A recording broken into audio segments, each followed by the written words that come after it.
Hi, my name is Sharon McKenzie, and I'm here today to talk to you about everything intergenerational. This is part of the New Brunswick Healthy Seniors Pilot Project, and we're here to try and find ways to improve the health of seniors in New Brunswick and then hopefully in the rest of Canada.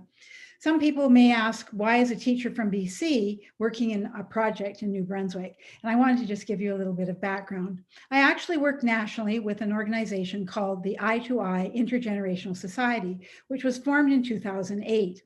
It was formed as a result of a project that I did for 10 years as a teacher. I had taught from kindergarten to university, but I took the middle school years and I moved my classroom into a temporary makeshift classroom in a senior care facility over 10 years.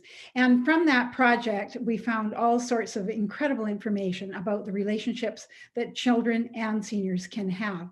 We went to the care home into the makeshift classroom for about 2.5 months every year. And then for the rest of the year, we met with the seniors for either a day or an afternoon every week.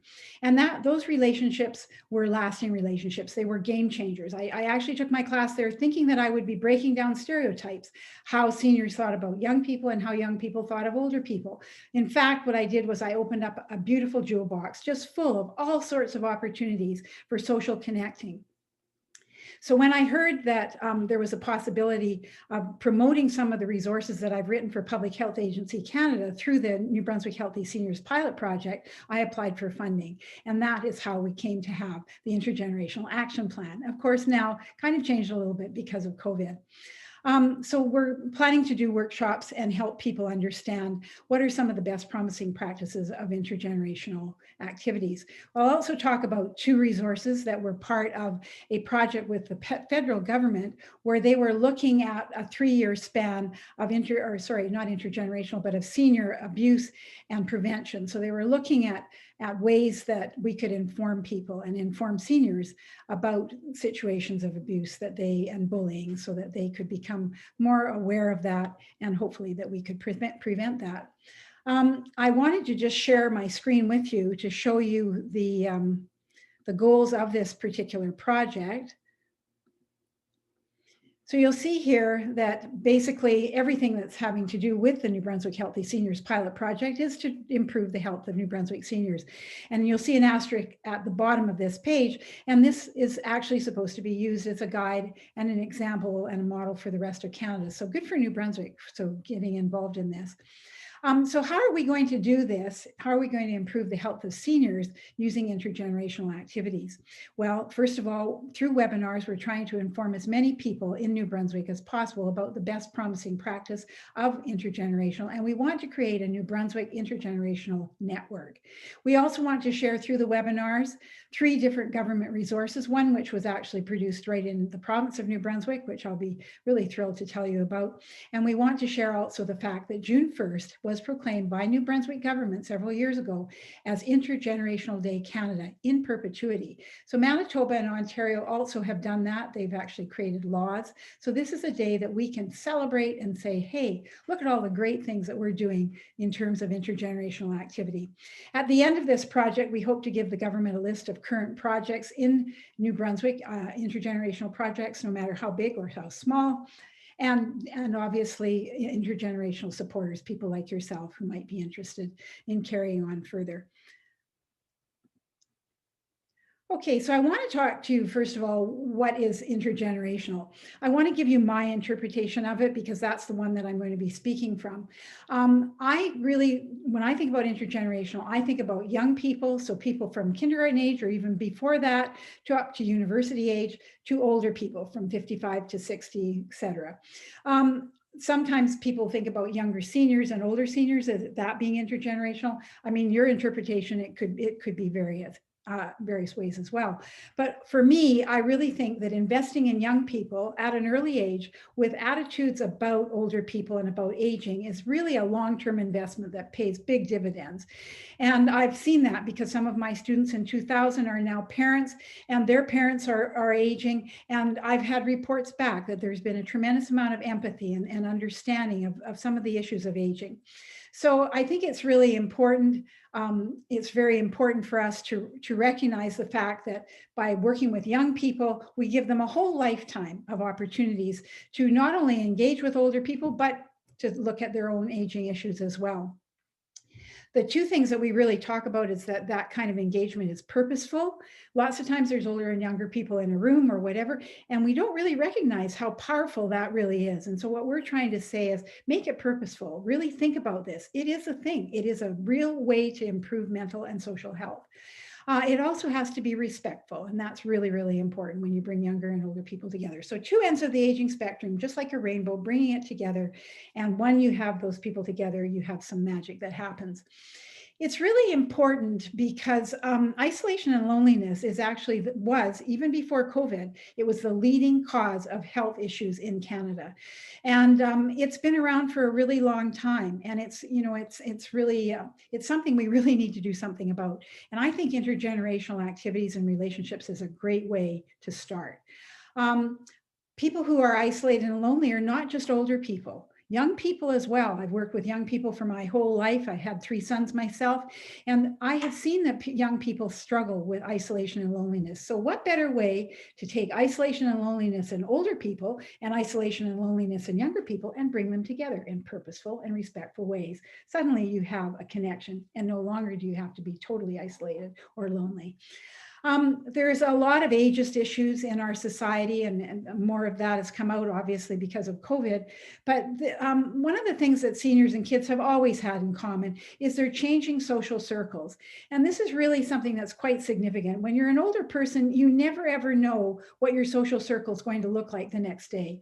And it's more prevalent when you're older. It could be your spouse has suddenly grown ill and has to go far away to a facility or to another side of town. Perhaps it's a friend who has to go and be taken care of by their family. Perhaps somebody has passed away. So their social situation is very tentative. Well, young people have that same sort of situation. A lot of young people, parents are separating and perhaps reforming in different family groupings. And they may be moving around to try and find jobs. So the kids are also in kind of a very tentative social situation. They're not really positive who their friends and their very closest friends are going to be every single day of their young lives. Other things is there's a sense of dependency. Senior people, some of them have lost their driver's license. Some are, Canada, ice and snow, and some are very concerned about having to walk and get out and do things. So they're counting on other people to get them places. They're also, sort of stuck. They can't get out to social activities, let alone some of their appointments. Well, young people have that dependency as well. They're waiting around for mom and dad to take them somewhere, or they're having to wait till they can get to a bus or they can have some kind of transportation to go someplace. From a monetary point of view as well, some seniors, especially seniors that are in care, they may not even have money in their pocket.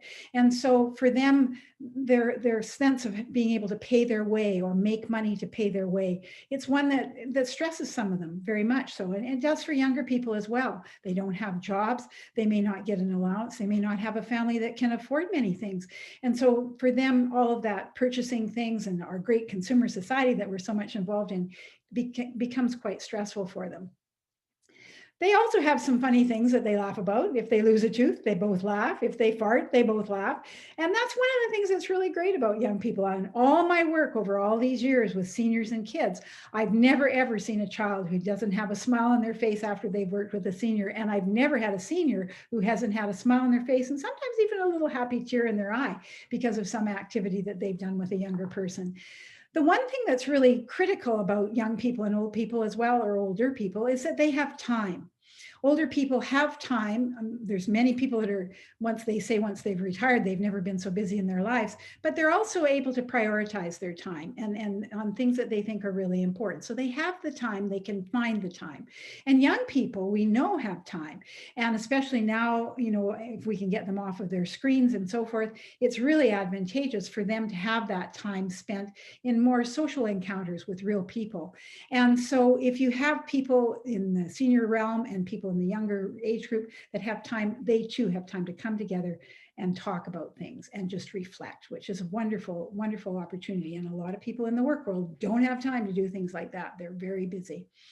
They have skills to share. Young people can often share skills about the internet, how to use the cell phone, how to use all those TV changers, etc. So young people have got lots of things that they can help seniors with. And seniors have wonderful skills as well, whether it's a craft skill, whether it's knowledge about rocks and the nature of flowers, identifying flowers, insects, and so forth. Seniors have got a whole lifetime of information that they can share. So when you bring these two groups together, they can share skills that neither of them really have any other way to find out about unless they find out from each other.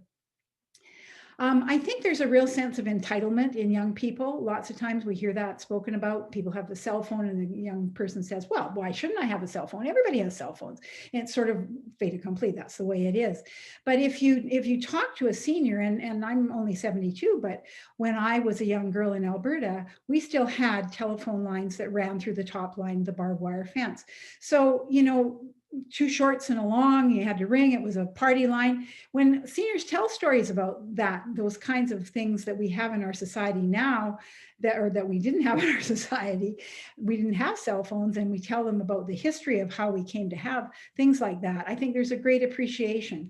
And so entitlement kind of fades away when you say, wow, this is really cool. This has quite a history, having all of these different things, these automated things, and being able to, you know, take a subway or a bus to school, whereas, you know, my senior friend had to actually hitch up the horse and go to school, or perhaps had some other, you know, situation where it was different than what we have now. I think when you put young people and older people together, you make them feel purposeful. You also make them feel empowered, because now they have somebody who's listening. They have somebody that they can talk to and somebody who they can share things with. And to be listened and to be seen is really important. It's one of the great ways of getting rid of isolation and loneliness. I want to talk to you about how do you go about having a really effective intergenerational project. And if you don't remember anything else from this video, I hope you remember this. The number one thing is that it has to be safe and it has to be simple. There's no sense in trying to do some great complicated thing and things you have to buy a lot of stuff for and arrangements that you have to make. Think about what's the simplest thing you can do and how can you make that a very safe activity as well. So safe and simple, really, really important. The second thing that's really important about having a successful intergenerational project is to make sure that it's fun, because that really guarantees almost that you're going to have sustainability. Because if somebody's having fun, they're going to come back again. But it has to be respectful fun. So safe and simple, number one rule. Second rule, that it really has to be fun but respectful. And the third thing that's really important is that it has to be 3 people, collaborative. So choose somebody from the intergenerational community, whether it's a care worker, whether it's a teacher, it does a church person, it doesn't really matter who it is, but somebody who's kind of an organizer and who can help you out with a lot of things.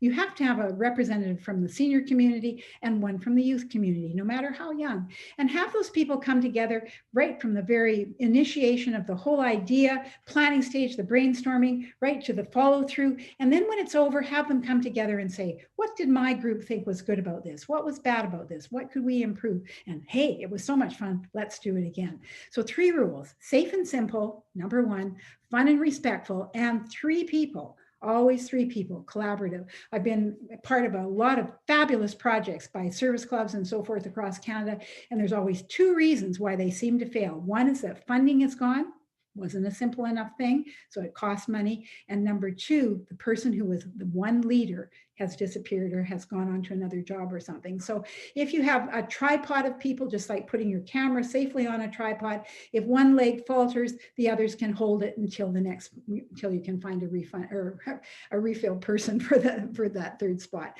So it's really important to remember that. The other thing that we really caution people about in intergenerational activities is don't try to do something different. Just do something that you already do differently. And I use a book club as a really excellent example, because there are senior people who have book clubs. I have many friends who have book clubs, and they get a book and they read it through the month and then they share their ideas and thoughts about it. Well, young people are reading too. So why not have the young people and the older people read the same book, come together either on Zoom or in a coffee circle, if eventually we can do that again, and talk about that book. And the same goes with art. Choirs, that one choir, the senior senior choir learns the song, junior choir learns the same song, they come together to present it and sing it. How easy is that? So it's really, really important that you look to yourself, you look to your own area, your own community. What's already happening? Are there some things that have just not been recognized as being intergenerational? And can you fire those up and make them even better? Can you make people conscious of these wonderful relationships that are happening and really help in some way to make sure that they happen more often? Maybe they happen longer, or they happen in a more committed way. So it's really, really important to not try to do something really fantastical, but rather look at what you're already doing and try to do it intergenerationally. And I call that putting on intergenerational glasses. So put on the intergenerational glasses and see if you can see what you're doing or what your community is doing through an intergenerational perspective. Gardening is coming up spring in a while. So just think about all the senior people that are going to go out and doing some planting. Young people are doing the same thing. You don't have to have a community garden. Just invite them over to help with your garden and you go over and help with their garden. Really simple things. I want to share some resources. They're excellent resources. They have all been funded by government money. And so I'll just once again, share my screen with you. Hopefully I do this correctly. And I want to look at first one that was actually created. I'm going to show you how to get these resources. This is very important. If you go to intergenerational.ca, this is our society's website, and you will find all these resources right here. As a matter of fact, I would venture to guess that there's not a thing intergenerational that you won't find about this site. You can see all these drop-down menus, all these ideas, all these things that you can find out about, and that may give you just an idea. They're certainly not things that you have to do, but there's certainly things that might just say, hey, gee whiz, we could do that. Or gosh, I've got a better idea than that. Let's try this. So all of these resources, unfortunately, the ones on this side are all only in English. What's lovely is these three are all in English and French. And you just click on them and then you can download either the English or French version.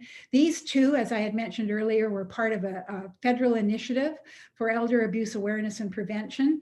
And so the first parts of these documents are a little bit on the theoretical side, in that it gives you some background as to what the Canadian government views as elder abuse, and when does neglect turn into self-abuse or elder abuse. And it's that whole bullying issue, which is really important. This one does the same thing. And this one is right from your province, really inspired by a wonderful project in St. John with the Elizabeth Fry Society.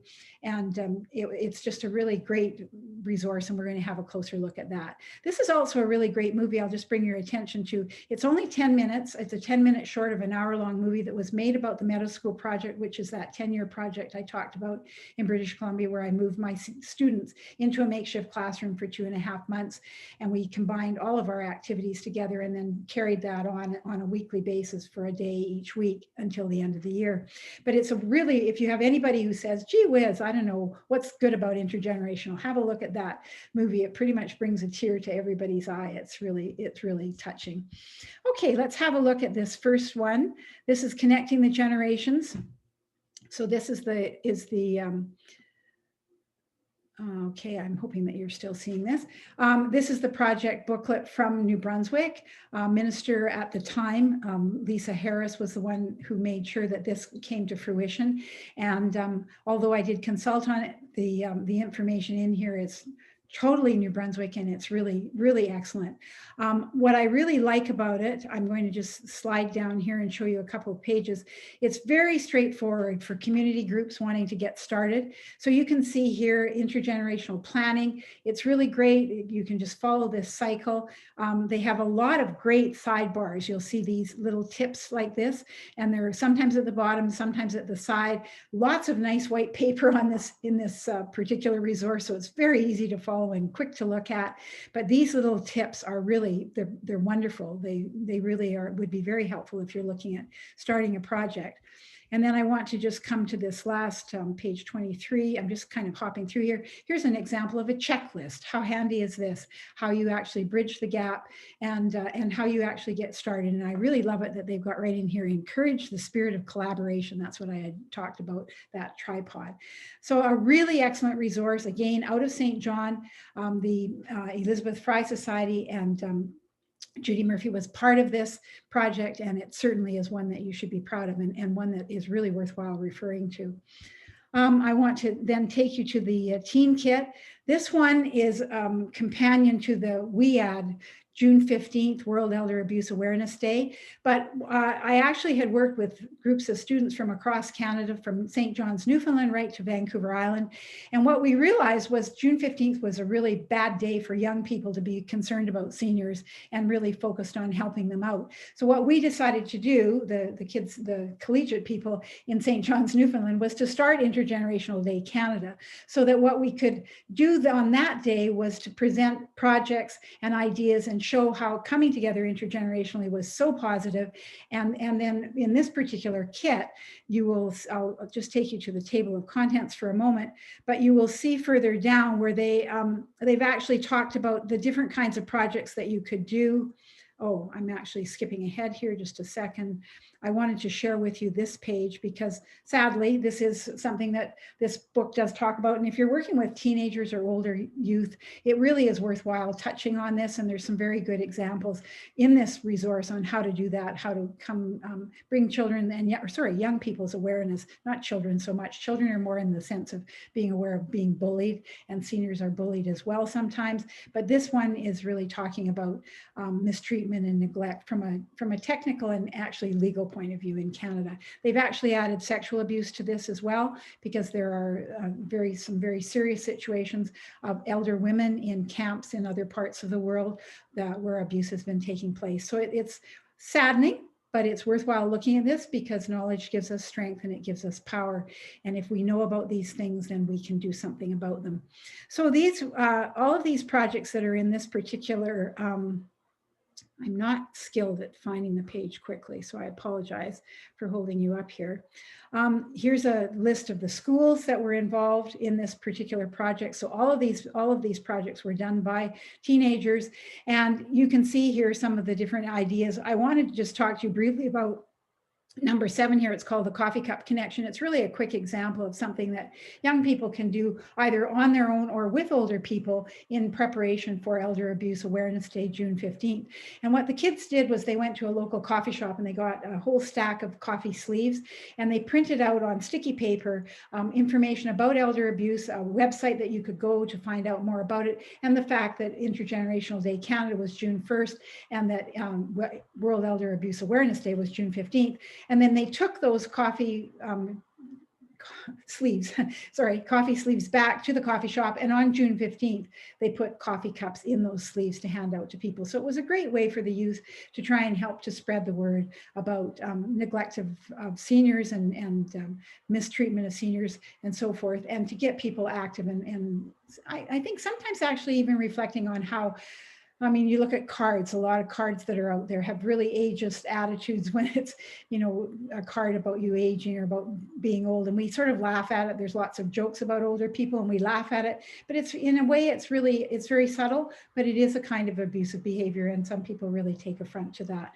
So it is important that we are sensitive to that. The projects are set up so there's an intent, a design, activity, and then an evaluation. Every project's set up in exactly the same way, so it's very easy to follow. And the last one that I want to share with you is this one called Across the Generations. Again, this one is really for younger children, right up to about 13-year-olds. We've broken the activities down into 30 to 60 minutes, 1 to 2 hours, and long term.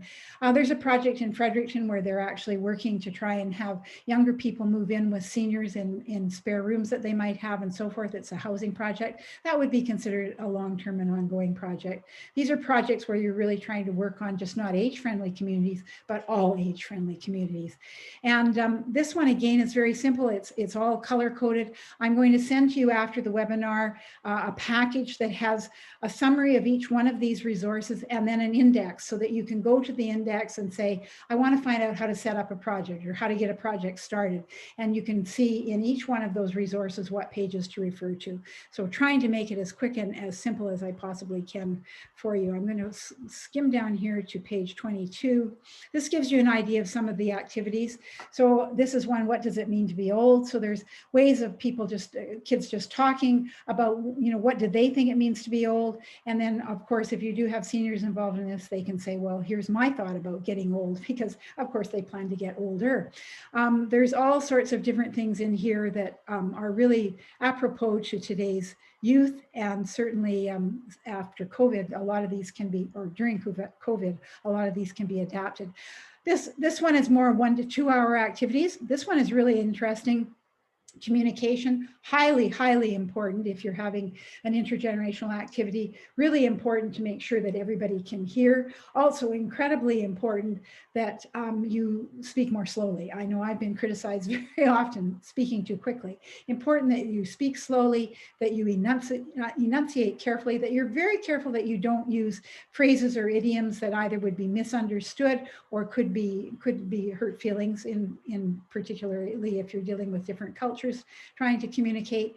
And one thing that's really wonderful about this is it talks about how important it is to have your communication in a quiet atmosphere so that you don't have distractions, and hopefully, if not through a window, but at some point in time, hopefully face to face.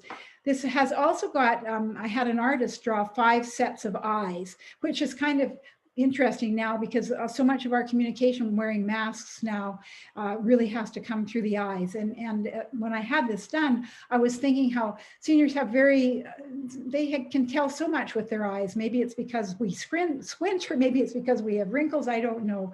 But quite often we have to be sensitive to that part of the body in terms of body language when we're communicating. So some really good suggestions in there about communication. And then finally, this last one, this is more the long-term making plans to sustain elder youth connecting, and some affirmative action ideas. So all of these kinds of things. And if you click on these, which I won't take the time to do now, they blossom out into an entire lesson. So it gives you all sorts of ideas. There's also some really great ideas in here in a toolkit for icebreakers. How do you get seniors and kids starting to talk together? And surprisingly, you use really simple topics, ones that are not confrontational and ones that pretty much anybody could speak to. Okay, that's all that I have to say today to you, and I thank you for hanging in there for this presentation. Again, remembering how very important this is, and what we really want to try to do is create some energy, some synergy in New Brunswick for intergenerational, because I honestly believe, and this is kind of, maybe it's a bit of a pipe dream, but I honestly believe if we have isolation and loneliness that's causing health concerns in seniors, and we have the same in our young people and teenagers and so forth, if you bring them together, I honestly think that we could probably dissolve probably 80% of those mental health concerns. Because if somebody just has someone to talk to, and sometimes it can't be a family member, sometimes it can't be your daughter or your mom, or it can't even be your teacher, and sometimes it's even hard to talk to a counselor. But if you have somebody that you can trust and that you grow to know and you learn about, it's a wonderful experience. And all of my students always said, those people that we work with, they're not seniors, they're our friends. So here's to friendship between seniors and kids. And please remember, look at what you already do, put on those intergenerational glasses, and do it together. Thank you very much. I appreciate your attention. Whoops, and don't get stuck in your glasses. Thank you.